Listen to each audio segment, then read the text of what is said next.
Radio Show. I want to thank everyone for tuning in to the 25th Hour Radio Show here on Monster Radio, AM 1150. I am your host, Rob Fairless, and on the phone with me today is award-winning / best-selling Christian author Stephen M. Miller. Stephen, thanks for taking time out of your day to join me on the show. Good to be with you, and I'm also known as Slash, apparently.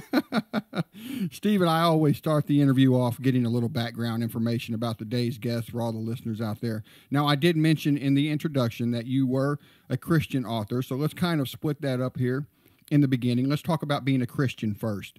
Were you raised in a Christian home, and that's how you were first introduced to Scripture, or did you come to find Christ through a different path? No, I grew up in the church. So I've been, ever since, when was I? I must have been eight years old when an evangelist scared me into the kingdom by preaching about hell. Like he'd been there. I mean, really vivid. So it was not a good way to get into the kingdom, but I got in, so I'm good to go. So as far as college is concerned, you enrolled in Kent State. You focused all your attention on becoming a journalist. Why a journalist? What was the inspiration behind that career choice? I enjoyed writing in high school. I credit school teachers with pointing me in that direction because all of my relatives were coal miners or factory workers. Dad had been a coal miner in West Virginia and moved to Ohio to become a factory worker. And all of my uncles, they were all coal or in the factory. So a job in an air-conditioned office would never have occurred to me. It was a school teacher, actually several of them, who said, you ought to think about writing as a career. And what caught me off guard is I liked writing. I enjoyed it, and it didn't occur to me that you could make a living doing what you enjoyed doing. So that's why I went in that direction. And who would have known that journalism was going to be in such turmoil back in around 70 is when I graduated from high school, and we figured newspapers. That was my degree was not just journalism; it was news writing, journalism. So newspaper work is what I had in mind. And man, the newspaper business is just going belly up, it seems. I'm looking at your bio here on your website, and you're talking about your first job after graduation from Kent State. And from what it says here, this is when you first got the idea on turning your attention towards writing about Christian subject matter. I'm just going to read it here. The Christian publishing world needed a little help from writers and editors who had taken Journalism 101. Now, if you don't mind, could you go into a little more detail on that? What do you mean by that? Yeah, you're picking on my arrogance, because I certainly was. I mean, I was right out of college. What do you expect? Do you remember? Maybe they still have them. I don't see them anymore. But Sunday school take-home papers where you get them in church, you take them home, and you read them their stories, devotional stories, and that sort of thing. Do you know what I'm talking about? Oh yeah, absolutely. They still do that. Okay. Yeah, they were really bad back when I was fresh out of college. I'll give you an example, because I worked with one of the editors later. They had, the masthead, the title of the publication is at the top. He did one of them where he had the masthead absolutely upside down. I mean, it was completely upside down. And his name was Bob, and he's in heaven now. And I said, Bob, why did you do that? And he said, well, the cover photo, he turned it on its side, which is another bad thing to do. A cover of a little magazine thing, you don't put it on its side.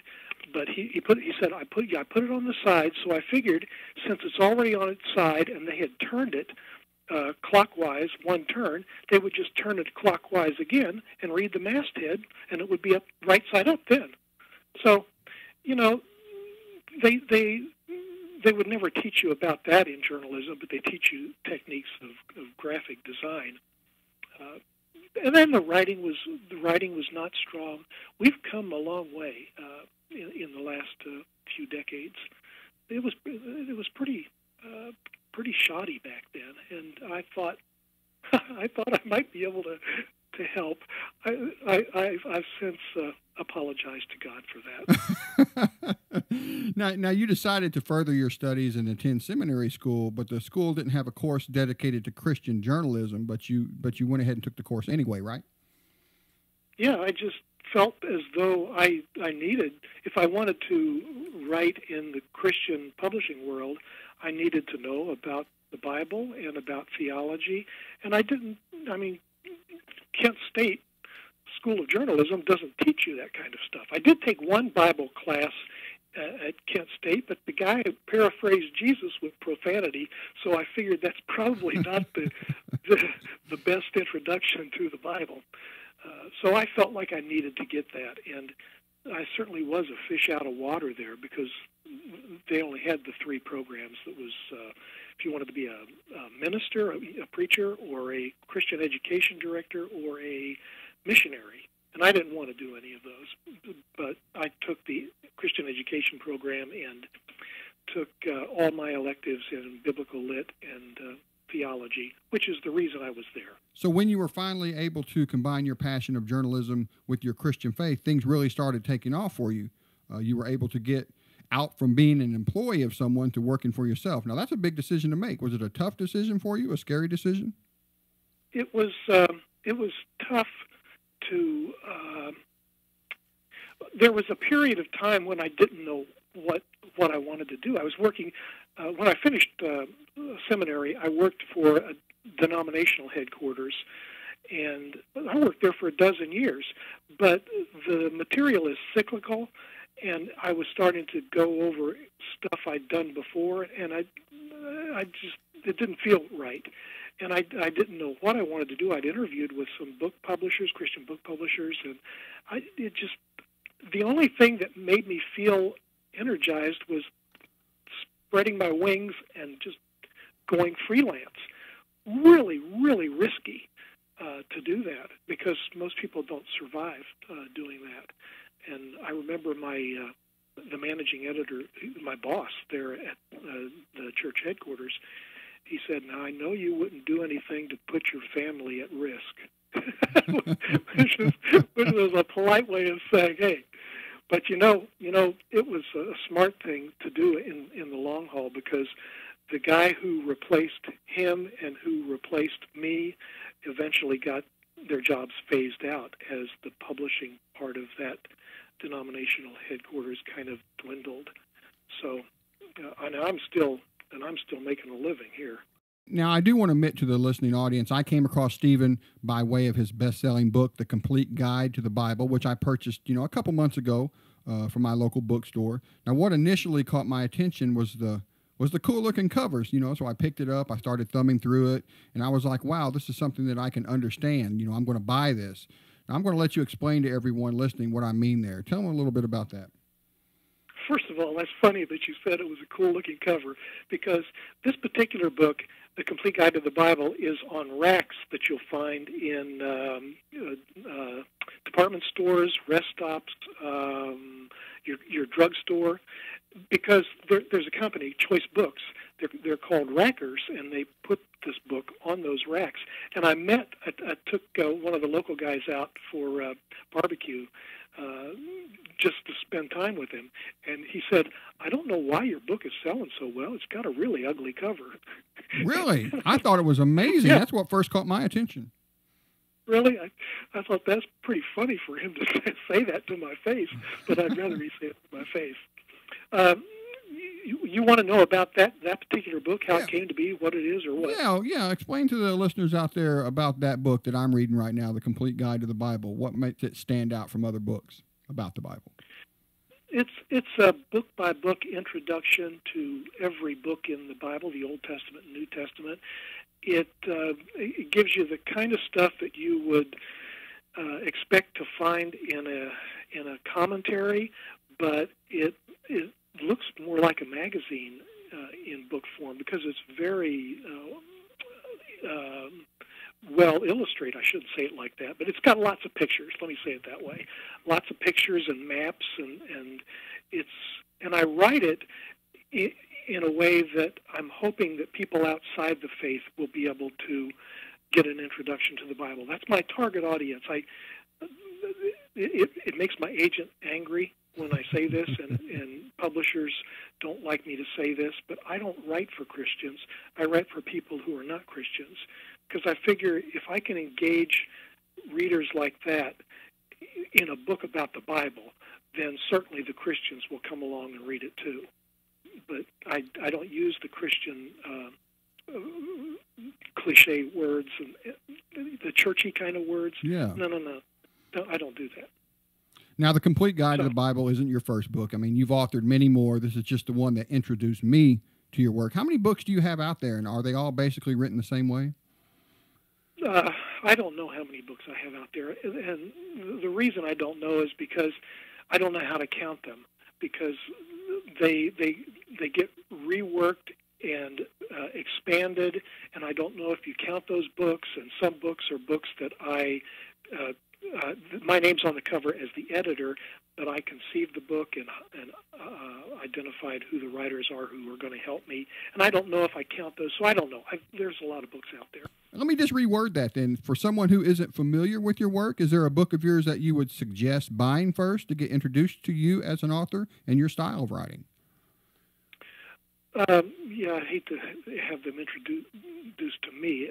I'm trying to introduce them to the Bible. I'm trying to get people to crack open the Bible, and so I'm just kind of teasing them with these stories and background pieces of information.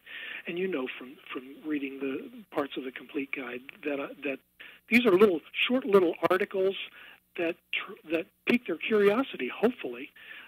So the Complete Guide certainly is probably the bestseller. Who's Who and Where's Where in the Bible, which is a book about key people in the Bible and places, written in magazine style and illustrated. That's a contender also. That's up there high in sales. The first one that I did when I first started freelancing was How to Get Into the Bible. And that was illustrated with cartoony type characters. They hired an illustrator to do that, and that sold really well. It was a finalist in the Christian book publishing in the category that it's in, kind of like the Oscars for Christian book publishing. It was one of the finalists. I'm just looking at I've got a bunch of them. The Complete Visual Bible, for example. That's this what you're reading, but it's more visual. It's got lots more pictures, fewer words. So that's the downside, but it's got more maps and illustrations. Now, I know you mentioned to me in an email you're working right now on a project where you're taking the Bible and turning it into a casual speaking Bible. How long have you been working on that now? The better part of a year, I'd say. I'm just it's a easy reading Bible paraphrase. It's the Casual English Bible, and it's at casualenglishbible.com. And when you go there, you'll see footnotes, like it's a study Bible with maps that you'll see there, and discussion questions for people to use in Bible studies. And with each book, I have or will have it. Genesis is the only one I don't have at this point. I have discussion questions and answers for the leaders, and then maps that they can download as PDFs. Those leaders guide things cost $1 to download, but everything else is free. So I've been working on that, and I'm really close to being done with all of Paul's letters. And I've got Luke and Acts done, and I've got Genesis done. So my game plan is to finish the New Testament and then double back to the more popular Old Testament books. But it's really time-consuming to do that. I bet. You know, the saying is everyone has their critics. Do you think you'll have yours? I mean, do you think you'll have people out there that think what you're doing is wrong by changing the Bible? I mean, I don't. But do you think Do you have those type of people? Yeah, I'll tell you what. I've got a YouTube channel where I post, I do video type versions of these things. I'll address a question like, what was one of them? Were the fallen angels, were they the ones who were marrying human women in that early story in Genesis?